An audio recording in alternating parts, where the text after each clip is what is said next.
Our next speaker is Sergio Boixo, and he leads the Quantum Computer Science Group at Google Quantum AI.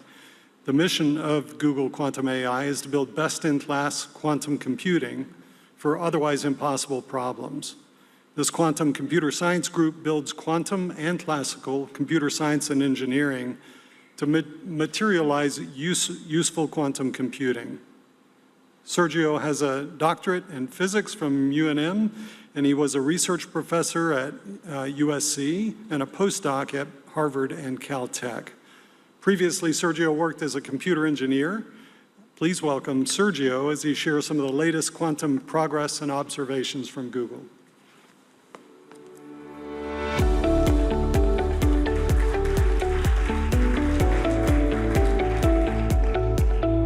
Hello, very excited to be here and tell you what we're doing in quantum computing at Google. So my name is Sergio Boixo. I am a principal scientist at Google. I would like to start by acknowledging the team that we have at Google. It's a fairly large team already of very smart and dedicated colleagues. I'm lucky to be working in this team. And why do we need such a sizable team already? Well, the goal at Google is to build a fault-tolerant quantum computer. We believe that building a fault-tolerant quantum computer is going to take time. So we have a roadmap to get us there. And this is the roadmap. I'm going to talk about the first two milestones in the roadmap that we already accomplished. The first milestone is the first demonstration of a benchmark that we can do today with our experimental quantum processors, which are not yet fault-tolerant quantum computers, but it's hard to do with classical supercomputers. So that's the first milestone that we already achieved.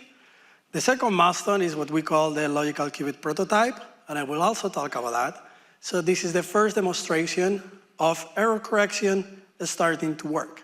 So demonstration that we can take a scalable quantum error correction code, grow the number of physical qubits in that code, and we see the logical error rate going down. So we add qubits, and even though the qubits have noise, the noise is low enough such that error correction works, and the logical error rate goes down. And the third milestone, which we're working towards, we haven't achieved this yet, we hope to achieve it in a year or two, is the long-lived logical qubit. So that will be sort of the transistor of a fault-tolerant quantum computer. This will be a logical qubit that lives for millions of operations, and at that point we can start running more large-scale quantum algorithms. So in parallel to this roadmap, which is focused on the hardware, we have a roadmap which is focused on applications.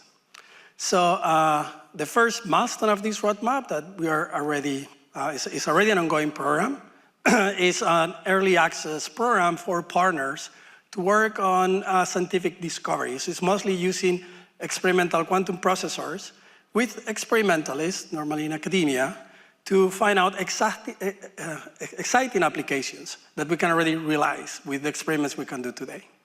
The next milestone will be the first demonstration of a beyond classical application. So that means not just a benchmark that we can do already, but measuring a physical observable of interest that we cannot reproduce with classical supercomputers. We haven't got there yet. We're working very hard to be able to achieve this.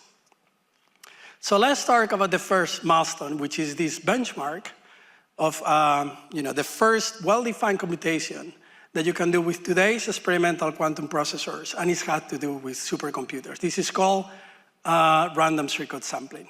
And the important thing is that this is sort of the entry point to beyond classical demonstrations with experimental quantum processors. So in a sense, this is the best case computational cost. So if you can achieve this benchmark, you have a chance to move beyond to observables, not just a benchmark per se. And another interesting thing about this benchmark is that it works for different platforms. So we can track it over time and on different platforms, and that's the plot you have on the left. So you have the first point in 2019. That was our first implementation of this benchmark, where we outperformed algorithms at the time. And then what happened is, well, as predicted, classical algorithms improve, but quantum processors improve even faster. So even though at the time we were saying our random circuit sampling experiment will take the equivalent for around 10,000 years in a supercomputer, the latest benchmarks are about billions of years, up to 10 billion years or more. So you can see the progress if you follow the number of the year. On the y-axis, that's the year where the experiment was performed. And you see where the points are lie on the y-axis, which is the number of years in an exascale quantum computer. So those are the largest supercomputers available.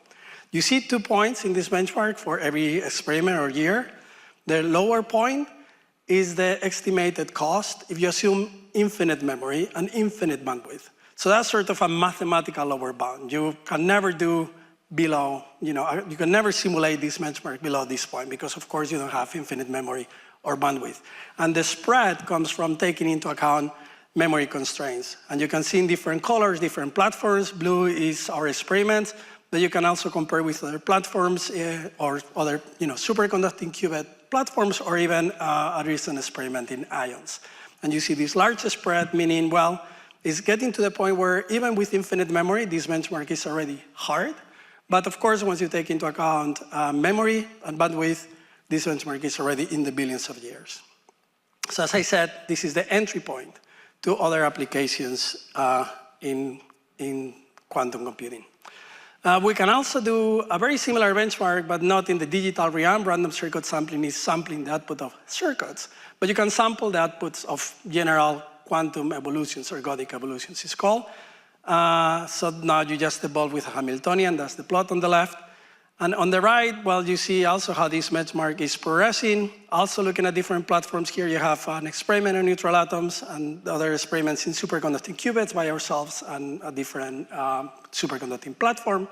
The y-axis, the effective size, that's sort of the number of qubits that you're actually using, and you can see how that's growing. And the diagonal lines, that's sort of the ideal amount of entanglement, if you want. This benchmark kind of equates computational power with entanglement, which is this quantum resource we can use for computations. And you can see that not only the system size is growing, but points are getting close to the ideal, meaning error rates are going down. You get more useful entanglement in these experiments.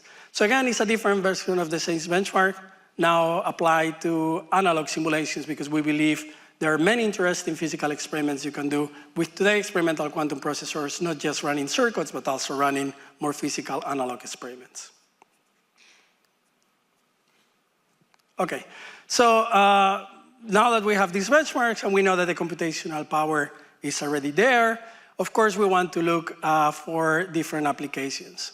So most of these applications, they are advancing on the axis of scientific discovery. They are not necessarily computationally hard applications. I mentioned at the beginning that's sort of the next benchmarking application, doing an experiment which is scientifically interesting and hard to compute, not just a benchmark. We're not quite there yet, but we can do a lot of very interesting scientific experiments with today's quantum processors, we and other groups, of course. So here you have an example of papers our group publishes in Science and Nature.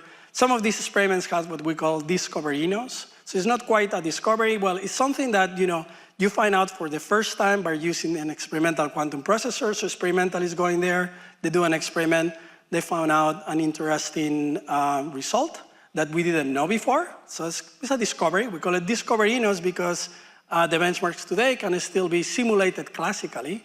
So post facto, you can say, well, this discovery, can I understand it? Can I simulate it? You don't necessarily strictly need yet the quantum processor because you can simulate it, right, in these experiments. So that's why we're moving to this point where we want to have discoveries that you cannot simulate classically anymore. And at that point, the quantum processor itself is fundamental to this discovery. Okay, good. So, looking for scientific discoveries is, of course, a big enterprise. We don't have the monopoly of good ideas, so we're partnering with other academic groups in universities already. So this is the early access program that I mentioned at the beginning, and the way this works is, well, we look for promising experiments. Sometimes academic groups get in contact with us. Sometimes we just read a paper. If anybody has a good idea, please email us. And we partner with them, so we provide support to run the experiment. We provide our expertise on running experiments, what kind of things you can do. And once we select the candidate experiments, well, we try to, we run them on hardware. Often it will end up in one of these scientific papers that I mentioned before. And the goal here is to look for near-term applications, partnering, with the community at large. Okay, so that's the kind of things we can do today with experimental quantum processors in partnership with academic groups and running experiments that are often run by experimental physicists. But as I mentioned, the long-term goal is to have a fault-tolerant quantum computer where we can run the algorithms that we know will provide commercial applications, the most value, right, for quantum computers. And the users will switch from experimentalists to computer scientists or application engineers. And the problem is that to get there, these algorithms often require 1 billion gates, right? So 1 billion gates translate into an error probability of 1/1 billion. So that's the y-axis on the plot of the left. So for commercial applications, we need an error probability of 1/1 billion, but physical qubits have not a 1/1 billion error probability, they have sort of 1/1,000. And perhaps we can get to 1/10,000. I think we will get there in a couple of years. But it looks very challenging, and I would argue impossible, to just get by reducing physical error rates to 1/1 billion. So what do you do in the middle? How do you bridge this gigantic chasm? And that's the job of quantum error correction, which is an idea that was introduced already 30 years ago. And the idea here is, well, you have many of these noisy physical qubits, you put them together in a logical qubit in a way that you introduce redundancy, you can extract entropy, you lower the error probability through error correction. Similar to what you do in classical computers, but this will be quantum error correction. So we published our second milestone, the first demonstration of error suppression in an scalable code, the surface code that we know we can scale in last year, 2023. And of course, we continue working on it the same way we work on this random circle sampling benchmark to track progress of ourselves and other platforms. Well, we continue to work in quantum error correction, of course, and we track the logical error rate. And we see now that we were able to reduce the error rate of the different components by a factor of around 2.5 in a year. So we're very proud of that significant reduction in the logical error rate. That's the error rate of the physical qubits. But because error correction is scalable and the errors decrease exponentially with the distance of the code, we see that by reducing the component errors by a factor of 2.5, we reduce the logical error rate by a much larger factor of an order of magnitude or more. So we see the scaling of logical error correction, quantum error correction, starting to work. Okay, so why do we want to build a fault-tolerant quantum computer? Well, of course, it's because we want to, realize the potential on applications and commercial applications. So one of the most well-known applications of quantum computers is what we call the Feynman application, which is simulating quantum physics and quantum chemistry. So all modern physics and chemistry is quantum mechanical, and we can only simulate a small part of it when you have semi-classical approximations. But potentially most of it, we cannot simulate it with classical computers because the cost is exponential. So here we partner also with other industry players on trying to fine-tune what are the commercial applications. So this is kind of a chicken and egg problem because if we don't have a quantum computer, and it's very hard to prove with pen and paper that we can outperform classical processors, but we try hard to do that, and we go to industry, we say, well, tell me about interesting problems where you think quantum simulation might help you. And here you have like 3 examples on drug discovery, battery design, and heterogeneous catalysts, and these are all papers that we have published recently with industry partners. So this is in quantum simulation, which is the most obvious application, the Feynman application of quantum processors, but there are also applications for classical problems or problems outside just simulating highly correlated quantum systems, right? So one of those examples is, and these are all recent examples from our group in partnerships often with other groups, one of those examples is looking at a fusion reactor design. So this is obviously very interesting potential application. Fusion will allow you to produce clean energy, right?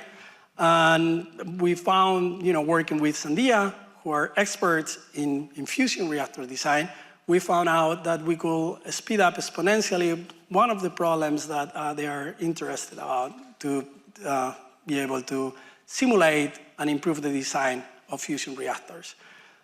Two other examples, also recent, is an exponential speedup on a classical problem. So this is a problem of a network of classical oscillators, where in the best case, the quantum algorithm cost will be logarithmic in the number of oscillators, whereas the classical cost is linear in the number of oscillators. So another exponential speedup.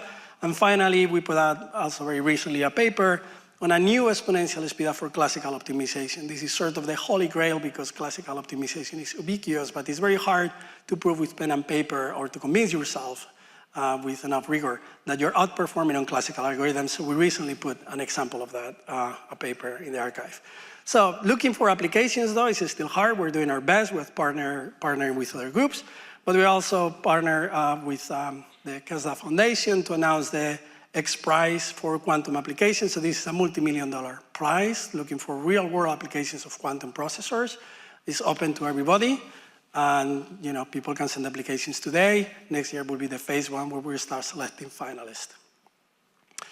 And of course, to make all this dream a reality, a new workforce is needed. So we take very seriously our engagement with interns and academia, governments, to try to encourage the growth of the kind of workforce that we will need for these experiments. And with that, I will conclude. Thank you very much.